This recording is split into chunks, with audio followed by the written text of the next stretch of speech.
आज मैं आप लोगों को मुंशी प्रेमचंद द्वारा लिखित कहानी पूस की रात सुनाने जा रहा हूँ। यह कहानी मूल रूप से गांव के परिदृश्य को दिखाती है कि ठंडी के मौसम में एक गरीब किसान को किन किन परिस्थितियों का सामना करना पड़ा। इसमें कुछ पात्र हैं जिनसे मैं परिचित करवाता हूँ। हल्कू एक गरीब किसान है, मुन्नी हल्कू की पत्नी है, जबरा हल्कू का वफादार कुत्ता है। भाग 1। हल्कू ने आकर स्त्री से कहा, सहना आया है, लाओ जो रुपये रखे हैं उसे दे दूं, किसी तरह गला तो छूटे। मुन्नी झाड़ू लगा रही थी। उसने पीछे मुड़कर बोली, 3 ही रुपये हैं, दे दोगे तो कमल कहाँ से आवेगा। माघ पूस की रात हार यानी खेत में कैसे कटेगी, उससे कह दो फसल पर दे देंगे, अभी नहीं है। हल्कू एक क्षण अनिश्चित दशा में खड़ा रहा।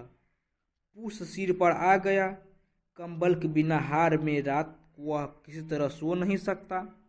मगर सहना मानेगा नहीं, घुड़कियाँ जमाएगा, गालियाँ देगा, बला से जारों में मारेंगे, बला तो सिर से टल जाएगी।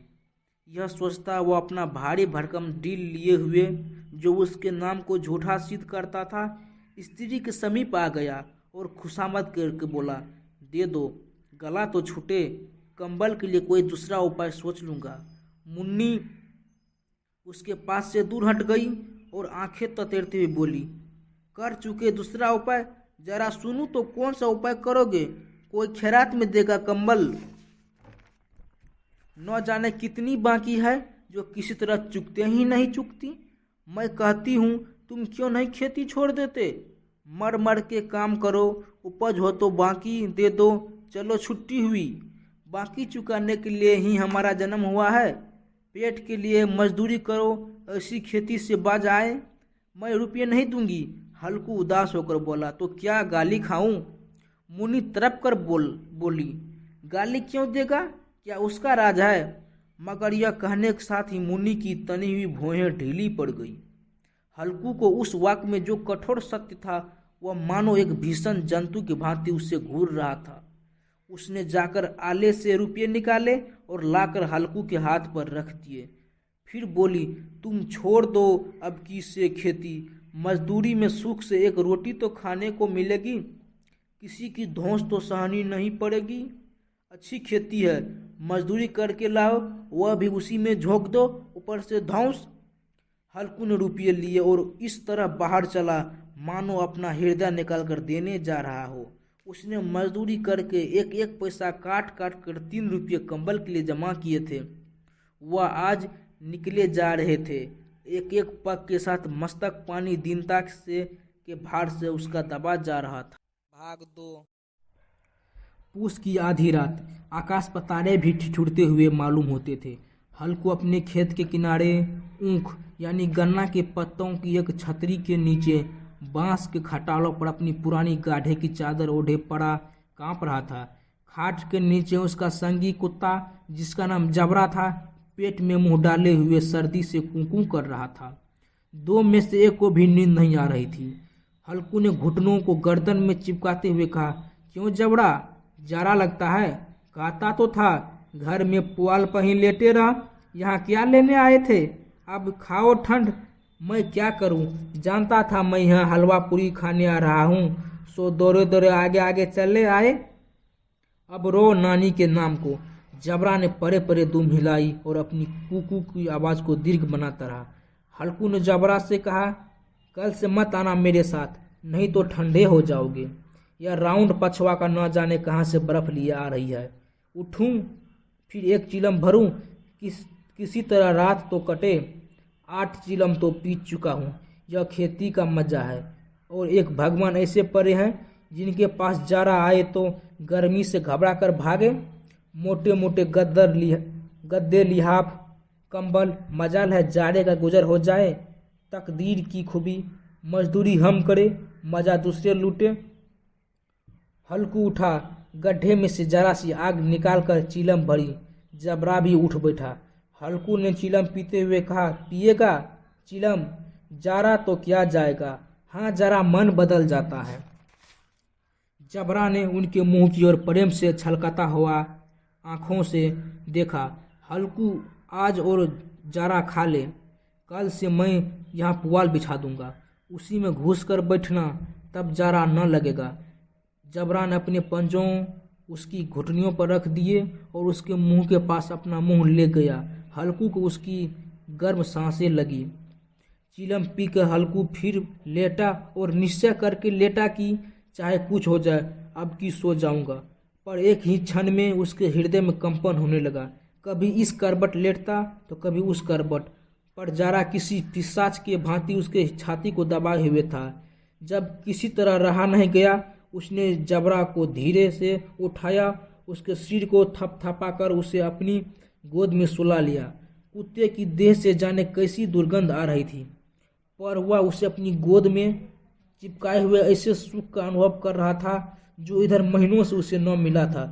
जबरा शायद यह समझ रहा था स्वर्ग यही है, और हल्कू का पवित्र आत्मा में तो उस कुत्ते के प्रति घृणा की गंध तक न थी। उस अपने किसी अभिन्न मित्र या भाई को भी वह इतनी तत्परता से गले लगाता। वह अपनी दीनता से आहत न था जिसने आज उसे इस दशा तक पहुंचाया, नहीं इस अनोखी मैत्री से जैसे उनकी आत्मा के उस द्वार खोल दिए थे और उनका एक एक अणु प्रकाश से चमक रहा था। सहसा जबरा ने किसी जानवर को आहट पाई। इस विशेष आत्मीयता उसमें एक नई स्फूर्ति पैदा कर रही थी जो हवा के ठंडे झोंकों को तुच्छ समझती थी। वह झटपट उठा और छपरी से बाहर आकर भौंकने लगा।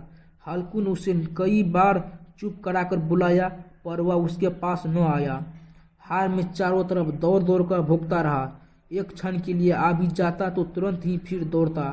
कर्तव्य उसके हृदय में अरमान के भांति ही उछल रहा था।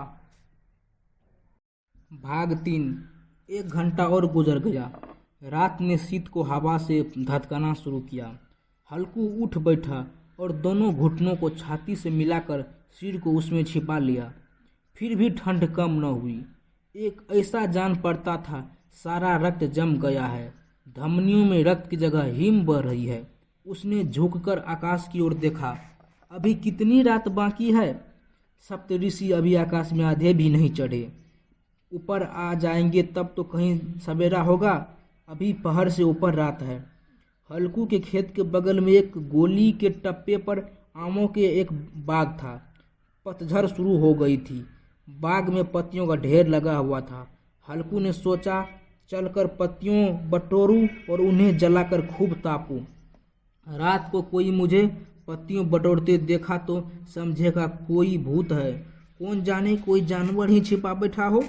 मगर अब तो बैठा नहीं रहा जाता। उसने पास के अरहर के खेत में जाकर कई पौधे उखाड़ लिए और उनका एक झाड़ू बनाकर हाथ में सुलगता हुआ उपला लिए बगीचे की तरफ चला। जबरा ने उसे आते हुए देखा, पास आया और दुम हिलाने लगा। हल्कू ने कहा, अब तो नहीं रहा जाता जबरू, चलो बगीचे में पत्तियों बटोर कर तापे, गर्म हो जाएंगे तो फिर आकर सोएंगे। अभी तो बहुत रात बाकी है। जबरा ने कूं करके सहमति प्रकट की और आगे बगीचे की ओर चला।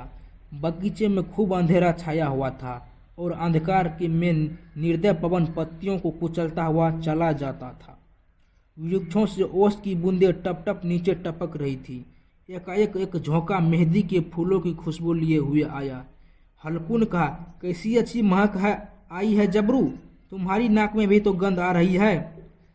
जबरा को कहीं जमी पर एक हड्डी पड़ी मिल गई थी। वह उसे चिंचोड़ रहा था। हल्कू आग जमीन पर रख दी और पत्तियों चुनने लगा। थोड़ी ही देर में पत्तियों का ढेर लग गया। हाथ ठिठुरे जाते थे, नंगे पांव गले जाते थे और वह पत्तियों का पहाड़ खड़ा कर रहा था। इसी अलाव में वह ठंड को जलाकर भस्म कर देगा। थोड़ी देर में अलाव जल उठा। उसकी लौ ऊपर वाले वृक्ष के पत्तियों को छू छू कर भागने लगी। उस अस्थिर प्रकाश में बगीचे के विशाल वृक्ष ऐसे मालूम होते थे मानो उस अथाह अंधकार को उसने अपने सिर पर संभाले हुए है। अंधकार के उस अनंत सागर में यह प्रकाश का एक नौका के समान दिखता था, मचलता हुआ जान पड़ता था। हल्कू अलाव के सामने बैठा आग ताप रहा था। एक क्षण में उसने अपनी दोहर उतारकर बगल में दबा ली। दोनों पांव फैला दिए, मानो ठंड को ललकार रहा हो। तेरे जी में जो आए सो कर।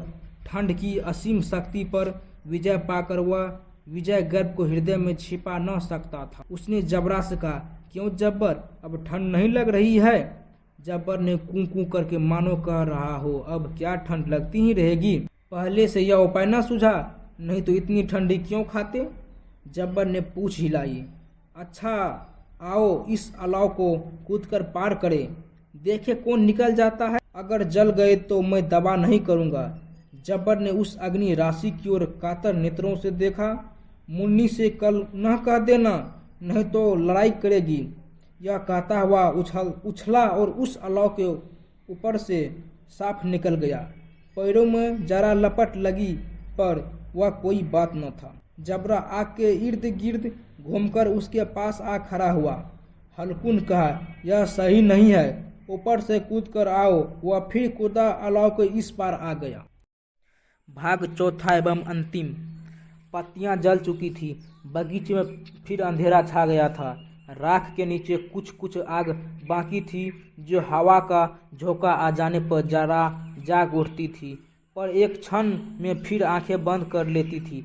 हल्कू ने फिर चादर ओढ़ ली और गर्म राख के पास बैठा हुआ एक गीत गुनगुनाने लगा। उसके बदन में गर्मी आ गई थी, पर ज्यों ज्यों शीत बढ़ती जाती थी उससे आलस दबाए जाते थे। जबरा और जोर से भौंककर खेत की ओर भागा। हल्कू को ऐसा मालूम हुआ कि जानवरों का एक झुंड खेत में आया है। शायद नील गायों का झुंड था। उनके कूदने दौड़ने की आवाज़ साफ कान में आ रही थी। फिर ऐसा मालूम हुआ कि खेत में चर रही है। उनके चबाने की आवाज़ चरचर सुनाई देने लगी। उसने दिल में कहा, नहीं, जबरा के होते कोई जानवर खेत में आ नहीं सकता। नोच ही डाले, मुझे भ्रम हो रहा है। कहाँ, अब तो कुछ नहीं सुनाई देता। मुझे भी कैसा धोखा हुआ। उसने जोर से आवाज़ लगाई, जबरा जबरा। जबरा भौंकता रहा, उसके पास न आया। फिर खेत के चढ़े जाने की आहट मिली। अब वह अपने को धोखा न दे सका। उसे अपनी जगह से हिलना जहर लग रहा था। कैसा असहाय बैठा था। इस जाड़े पाले में खेत में जाना, जानवरों के पीछे दौड़ना असहाय जान पड़ा। वह अपनी जगह से न हिला। उसने जोर से आवाज़ लगाई, हिलो हिलो हिलो। जबरा फिर भौंक उठा। जानवर खेत चर रहे थे। फसल तैयार है। कैसी अच्छी खेती थी, पर ये दुष्ट जानवर उसका सर्वनाश किए डालते हैं।